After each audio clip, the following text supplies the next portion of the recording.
What's up mga pards? Another day, another vlog. This is Berenbong and welcome back to my YouTube channel. For today's video mga pards, it's another restaurant vlog mga pards. And nandito kami ngayon sa Westgate, Alabang mga pards, kasi nag-open na yung favorite naming restaurant sa Dumaguete. Ayan, kasama ko si Sisling Sisid. So by the way mga pards, if hindi nyo pa napanood ang aking Dumaguete Where to Eat vlog, nandun yung Buglas Isla Cafe. Kasi mga pards, meron na silang branch dito sa Westgate, Alabang. So tatry namin ngayon and titignan natin kung same pa din siya ng Buglas dun sa Dumaguete. So I'll post the link below mga pards. For now, let's go. Punta tayo sa Buglas Isla Cafe dito sa Westgate, Alabang. Let's go!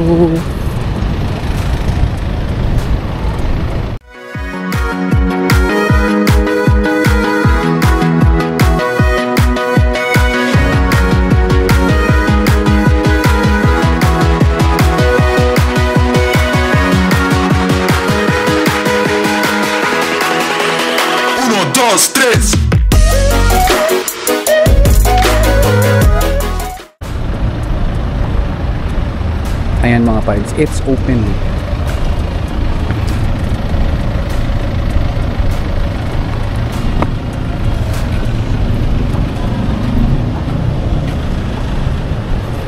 So mga pards, nagpa-appoint kami 5 PM maaga in a Sunday kasi baka punuan since open na siya. So dito siya ngayon mga pards. Malapit siya sa Alba Restaurant. Nandito siya sa kanto.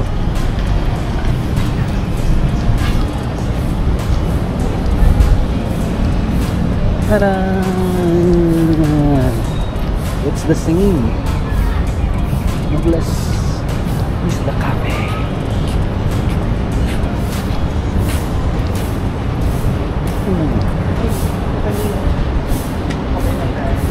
Why? Yeah, pasok. Oh. Let's go inside. So mga pards, eto yung menu nila. Buglas Isla Cafe is a cafe originated in Dumaguete. Ay, pero marami na pala silang branches sa Pasig, San Juan, at saka dito nga sa Alabang. So kung napanood yung Dumaguete vlog namin mga pards, dalawang beses kami kumain dito sa Buglas kasi nagustuhan talaga namin siya. So they have all the breakfast, starters. Pause nyo na lang itong mga parts just in case. They have skewers barbecue ba yun?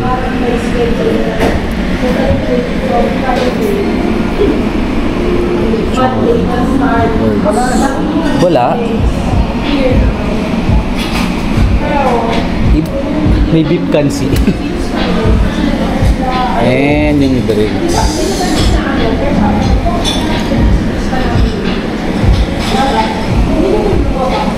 So, or let's order.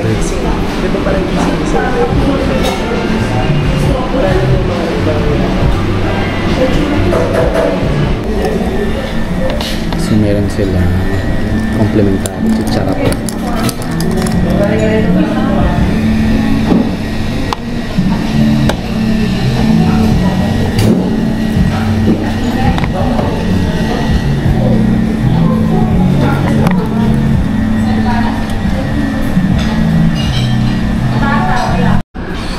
So yan, mga pers, nag-order kami ng... Do we wait for call? Ano nga ba ito, Kal? Ha? Tocino. Yeah. Pero ang tocino nakalagay daw is barbecue. So, pork barbecue, chorizo, tsaka longganisa. Yeah, so yung barbecue sa Dumaguete is tocino, kaya yun yung in-order namin, tocino. So mga parts, in-order namin yun dun sa Dumaguete. Sarap na sarap kami. So ano, kamusta? Same lang. It's the same? In Dumaguete? Same lasa? Huwag mo na akong tanong. Kaya nga vlog to, ano ka ba? Mas masarap yung sa Dumaguete. Oh. So ito may mga ano to mga parts 100 ay 220 di ba? 5 na skewers. So merong chorizo, pork barbecue and longganisa.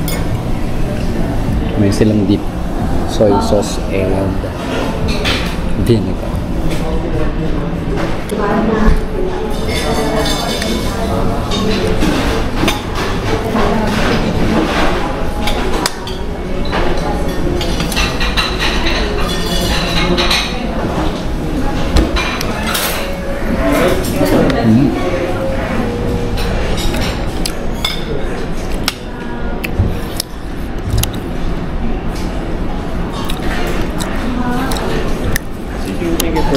Simple kare-kare.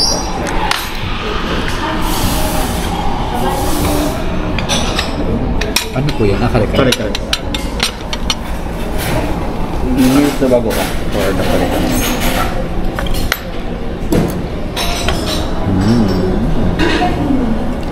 Kare-kare. So mga parts, nag-order din kami ng kare-kare. Same doon sa Dumaguete. Ang maganda lang dito, ang malambot. Ang lambot ng beef. Pero ano masasabi mo, sising-sisi? Okay naman. Hindi same sa Dumaguete, pero okay naman. Sarap. I think masarap naman siya. Pero yun kasing natikman namin sa Dumaguete ay yun yung parang hindi natin ma-compare or paano hindi namin makita yung difference, pero mas masarap definitely yung sa Dumaguete. Pero yan, malambot yung beef. Konti lang siguro yung veggies. And mga parts, here is the lechon kawali.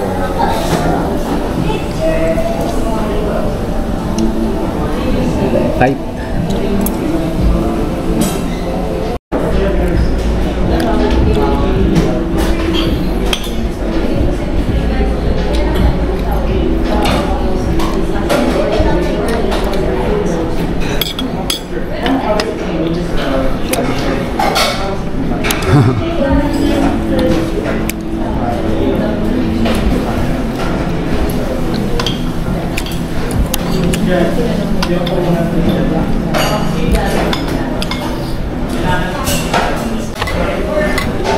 So mga parts, dahil nagkikrave kami sisig ng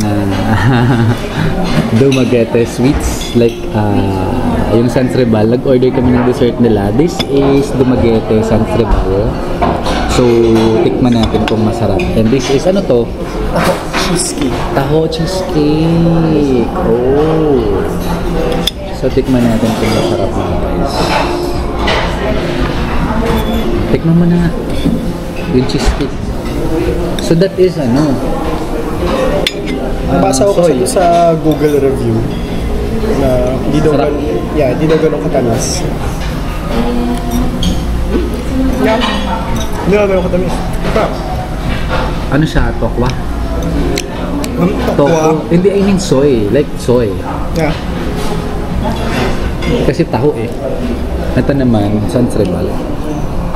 Tikman natin. Ang tagal na pangalan.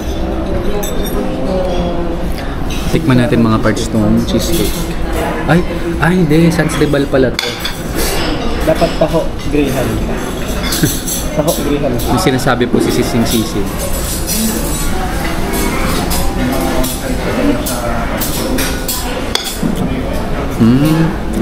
Iba din siya. Parang hindi siya yung kinikrib ko na ano, Sansrebal. Ano yun?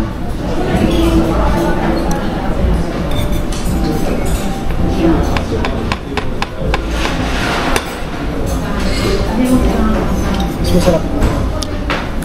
Tikman natin yung taho cheesecake na may sago.